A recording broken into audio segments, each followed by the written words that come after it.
Okay, isang mapagpalang araw ang bati ko sa inyo.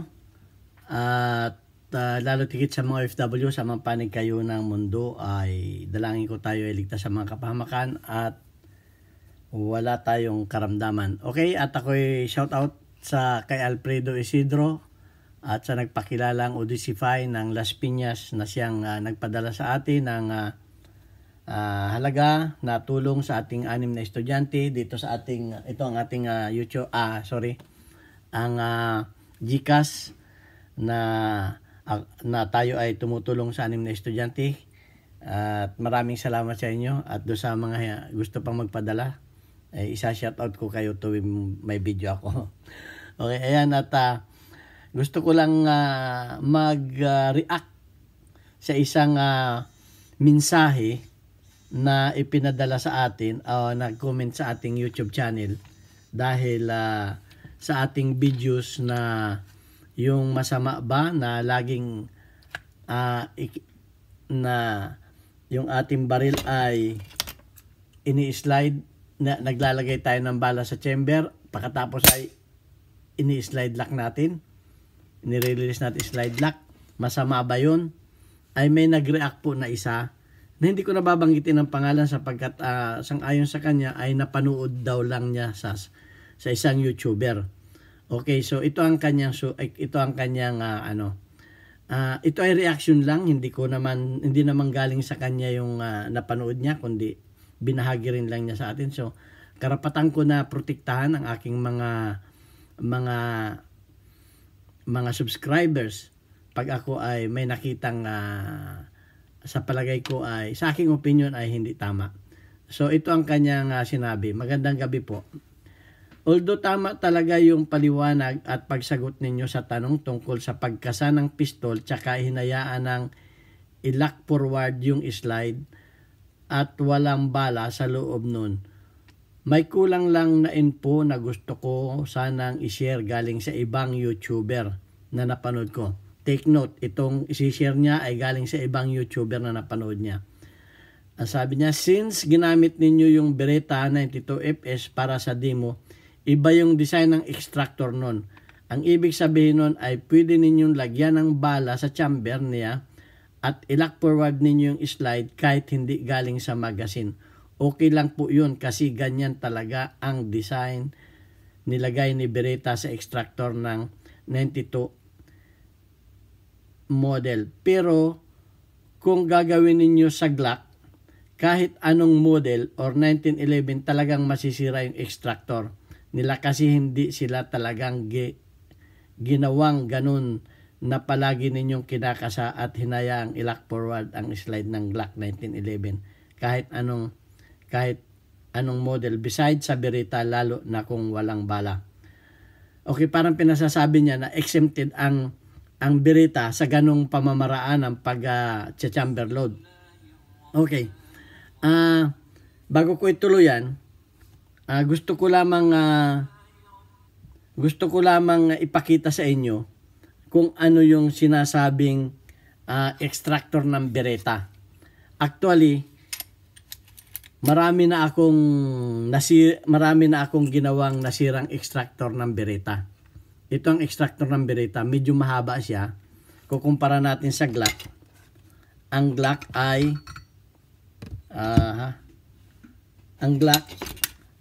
ay maiksi. Sa Glock wala pa akong nakitang nasirang extractor. Dahil mas matibay po sa tingin ko ang sa Glock. Mas mahaba lang yung sa Beretta ang extractor niya, pero ang pinagtatalunan diyan ay yung laro ng extractor. Ayan o. Kung makikita ninyo, malambot lumaro ang extractor ng Beretta. Ito. Pag itinulak natin dito, malambot siyang itulak. Kasi ang spring niya ay nanggagaling dito sa likod. Kaya pagka yan ay nilagyan ninyo siya ng bala na galing dito sa harapan, papakita ko lang, madali siyang umatras. Ayan o, papakita ko ng maayos. Madali siyang umatras Madali siyang umatras palayo pagka ang bala niya ay galing dito sa harapan. Ang Beretta ay ang spring niya ay nandito. At kung titingnan natin, mas matigas yan. So, ako ay nagsasalita sa inyo by experience. By experience yun sa akin. Mas matigas yang iatras dito. Okay. At kung titingnan naman ninyo, pareho lang naman yung kanyang dulo, naklo na ganun. Pareho lang. So, magbibigay ako sa inyo ng prueba ng mga Beretta na naputulan ng extractor. Ito. Marami ito. Hindi ko lang inilabas lahat. Marami akong Beretta na naputulan ng extractor. So, hindi po exempted ang Beretta sa ganun. Kung kayo ay may napanood na ganun, na content, huwag kayong maniwala. Gamitin ninyo yung common sense ninyo. Hindi po exempted ang Beretta sa ganun.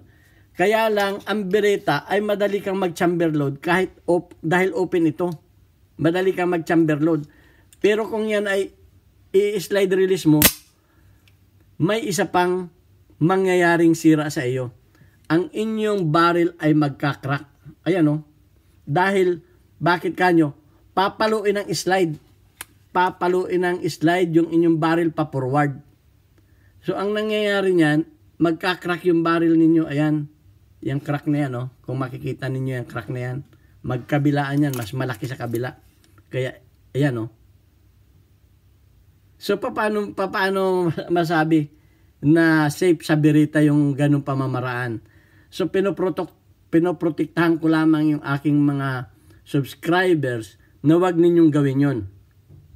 Dahil, dinesign ang Beretta na open ito para hindi agad uminit ang barrel. Yun ang purpose niyan. Hindi ang purpose ng Beretta ay para mag-chamber load ka at i-slide mo. Kita mo yung tunog niya, parang nagsalpukang bakal. Tapos gagawin mo yun. Ang isa pa, nangyayari sa Beretta, pagka humina na yung return spring at naputol itong marami, hindi ko nadala yung bubuksan ko lang ito. Pag naputol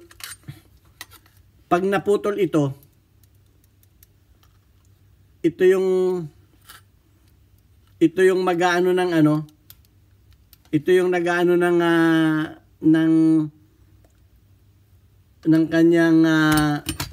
kanyang safety pin block. Pag naputol yan at nawala yung safety pin block niya, pag release ninyo yan, puputok yan.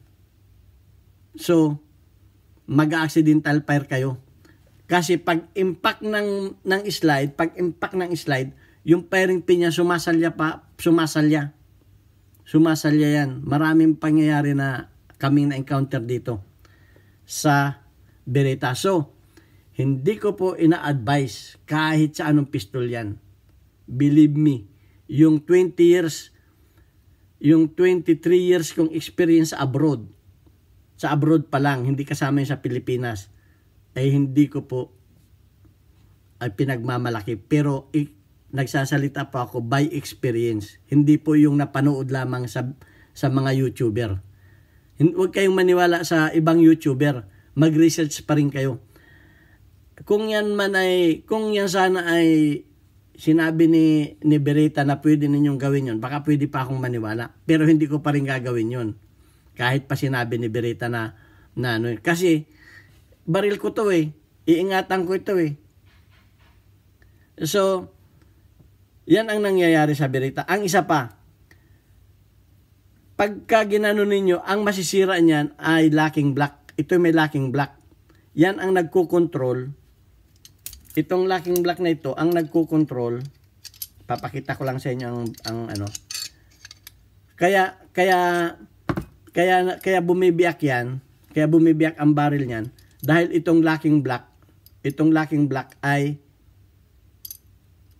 nakakalso ito dito. Pagka biglang sumalya yung ganyan, yung locking block na yan ang dahilan. Kasi itong baba na ito, sumasabit itong bigla. Sumasabit bigla yan. Pag ano niyan, pag sabit niyan ganyan, nagka-crack doon yan. Yan, nagka-crack. Mantakin mo 10 pounds yan. 10 pounds yung ano na yan. Bakit naman pag may bala? Pag may bala po ay, ang slide ay nabibreak ng pagpasok ng bala. Dahil sa paliwanag ko, yung bala ay kakainin niya dito. So yung bala ay yun ang magre-reduce, yun ang magbi-break ng power ng slide papunta sa para maka-home. So may bawas. Kumbaga yan ay 10 pounds, magiging mga 7 or 6 pounds na lang yan. O kaya 5 pounds na lang yung bagsak niya. Nababawasan ng kalahati yan dahil nga yung bala tatama dito. Tatama pa yan dito sa ramp. Hindi naman eksaktong shoot yan eh. Tatama pa yan sa ramp. So pag tumama sa ramp yung bala, yung bagsak ng slide plus yung pagtanggal niya dito ng bala dito pa forward na ganun, mababawasan na yung lakas ng puwersa na papasok. Tapos tatama yung bala sa ramp, saka pa lang yung papasok doon sa slide, nabawasan na yung puwersa. Pero pagka direkta na walang bala yan, kamukha nung ginawa natin kanina, ito ang mangyayari sa inyo. Sa inyong bereta. Kaya ingatan ninyo ang inyong mga bereta. Careful. Ingatan ninyo ang inyong bereta. Huwag kayong maniwala sa ibang YouTuber. Ang isa pa na hindi ko matatanggap, ang inyong locking block ay masisira. Magkakamiro niya ng crack. Magkakamiro niya ng crack. Ano ang prueba ko? Baka hindi kayo maniwala na ito ay nakakrack pag palagi ninyong ginagawa yon. Papakita ko sa inyo para kayo maniwala. Nakikita ninyo yan, locking block na yan. Kung ilan daang mga locking block yan na nasisira.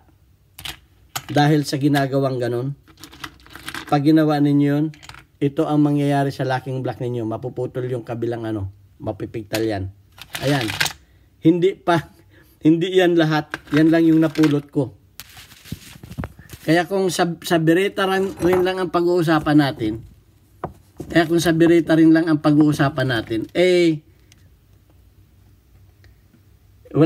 walang ipaglilihim sa akin ang bereta, alam ko na yan. Pero dapat nating ingatan ang ating mga firearms. Hindi natin dapat ginagawa yon.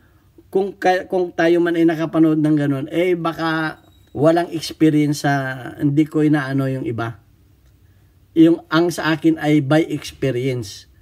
Dahil sa dami naming bereta dito na ginagamit sa range, ay yan palagi ang sinasabi ko sa mga instructor ko. Wag na wag ninyong hahayaan ang inyong mga customer na mag-chamber load at i-release ang kahit anong firearms yan. Disclaimer dun sa mga ibang magagaling, hindi ko talaga pinapayagan yan. Dahil tama, hindi agad masisira. Pero kung palagi, ang sinasabi ko, kung palagi ninyong ginagawa yon, doon magkakaproblema. Kung palagi ninyong ginagawa yon. So, ang sabi pa niya dito sa kanyang comment, pagpapatuloy natin yung comment niya. Parehong issue din po kapag nilagyan ninyo pa ng bala sa chamber mismo at hindi sa magazine. Masisira yung extractor ng 1911. So, inaano lang niya yung 1911 at saka Glock. Pero okay lang yung sa bereta po. Exempted ngayon ang bereta sa ganun. Hindi ko itinuturo yung sarili ko bilang isang eksperto. Okay, umamin naman siya na hindi isang eksperto. Sa mga baril, binigay ko lang yung natuto ko po. So natuto siya sa iba. So ang masasabi ko lang sa iyo, hindi ko babanggitin ang pangalan mo, mali yung natutunan mo. Inaasa ko po na maintindihan ninyo. So kung kayo ay may natutunan sa iba, ay gamitin din ninyo yung gagamitin din ninyo, may common sense tayo. Gamitin din ninyo yung common sense natin. baka mamihasa tayo na palagi tayong ginagawa yun, tinatamad tayong magkarga sa magazine. Okay, ang sabi niya, naasa ko po na maintindihan ninyo po at wala po akong binigay na kritisismo sa inyong pagtuturo bilang instructor at hindi po bida-bida yung sinabi ko po. Gusto ko lang pong magbigay ng mahalagang impormasyon upang magamit din ng iba po at makatulong yan para sa lahat po. Okay, so kaya ko ito ginawa ng reaction video kasi nga baka mabasa ito ng iba at maniwala dito. So ang sa akin ay pinoproteksyonan ko ang aking mga bilang instructor ninyo at ako ay tinuturing ninyong may malaking experience, ay ibinabahagi ko naman yung aking experience. So, hindi ko masisisi yung nag-comment nito dahil ang sabi niya ay natutunan niya sa iba na ibinabahagi niya. So, kung sa palagay ko ay mali yung hindi ka tanggap-tanggap sa aking YouTube channel, yung inyong itinuturo, ay magbibigay din ako ng reaksyon. Pero, sa inyo ko ibinibigay ang inyong desisyon. Ang sa akin, ingatan ninyo ang inyong mga firearms. Kahit pa may magturo sa inyo na gawin ninyo yan, ako may nakita akong Glock na pinapaipit sa pison. Gagawin ba ninyo yun? Ang tanong ko. May nakita akong nagtitesting ng Glock, pinuputok sa ilalim ng tubig. Gagawin ba ninyo yun? Sa inyong yung mga pagdedemo na ganun. Ulitin ko, maganda ang design ng Glock.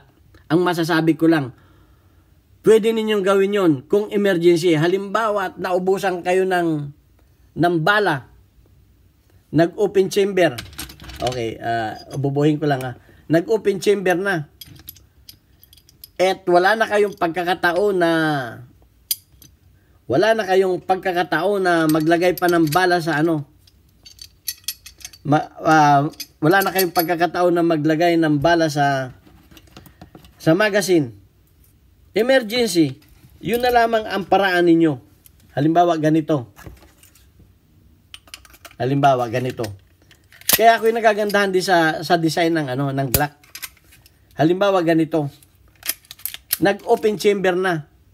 Ngayon magre-release, may isa ka pang balang natitira na makakaligtas ng iyong buhay. Okay, kukuha tayo ng dami. Ano yung dami ko dito? Okay. Ito dami to, walang primer.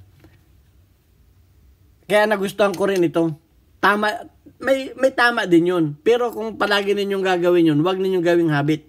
Halimbawa, nag-open chamber ka at may isa ka pang bala sa bulsa, wala ka ng time ngayon para maglagay sa magazine. Yun ang pagkakataon na mag-chamber load kayo. Pwede yun. Kasi hindi naman palagi yun Pwede yun. Yun ang kagandahan naman sa Glock. Sa Beretta, sorry. Yun ang kagandahan sa Beretta. Pang-emergency, pwede yun. So, pang-emergency, kahit sa anong baril, kung emergency na, pwede ninyong gawin. Yun lang ang masasabi ko sa inyo. So, pero kung yung sinasabi ninyo na tatama rin kayong maglagay dito, halimbawa, magpupunta kayo ng firing range, hindi na ako maglalagay ng baril. Makikita ninyo ang resulta niyan. Hindi pa ngayon. Hindi pa ninyo makikita ngayon ang resulta niyan. Okay? So, ayan. At 19 minutes na yung ating video. Sana may natutunan kayo. Ang sa akin lang, nasa inyo ang desisyon, baril ninyo yan. Ang akin, ingatan ninyo ang inyong mga firearms at huwag ninyong abusuhin. Okay? Lahat ng bagay na inabuso ninyo ay may karampatan niya na resulta pagdating ng panahon. Kahit ang sarili natin, ingatan po natin. God bless us all at maraming salamat. Sana may natutunan kayo. Hanggang sa muli nating video.